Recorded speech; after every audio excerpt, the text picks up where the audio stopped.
రెండో రోజు కలెక్టర్ల సదస్సులో ఎర్రచందనంపై సీఎం చంద్రబాబు కీలక వ్యాఖ్యలు చేశారు. ఎర్రచందనంపై ఎన్నో ఆశలు పెట్టుకున్నామని, దాని విలువ లక్షల కోట్లు ఉందని భావించామన్నారు. అధికారులు దాన్ని నార్మలైజ్ చేసేశారని ఆక్షేపించారు. ఇకనైనా ఎర్రచందనం ద్వారా ఆదాయం వచ్చేలా ప్రత్యేక ప్రణాళిక రూపొందించాలని సూచించారు.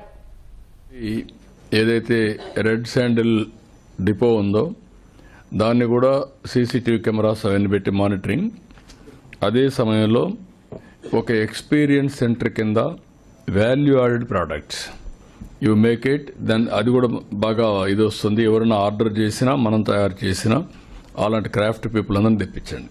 ఇప్పుడు వెంకటేశ్వర స్వామి ఫోటోలు అలాంటివి కూడా కొన్ని చేయగలిగితే వాళ్ళతో కొలాబరేట్ చేసి ఎవరన్నా డే టు డే ఉపయోగించుకోవడానికి అఫోర్డబిలిటీ ఉన్నోళ్ళు చేసుకుంటారు. కమిటీ ఒకటి వేసి అవి కూడా చేయండి.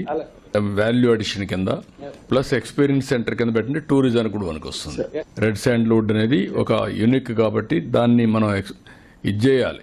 నాకు చాలా ఆశలు ఉన్నాయి, మీరంతా దాన్ని అంతా ఇది చేసేసారు. I thought it is lakhs of crores. అలాంటి valuable property God has blessed us only in Tirumala Seshachalam ఫారెస్ట్లోనే ఉంది. ఇది ఇంకెక్కడా లేదు. దాన్ని ప్రాపర్గా మనం మార్కెట్ చేయలేకపోయాం. అది వర్కౌట్ చేయండి.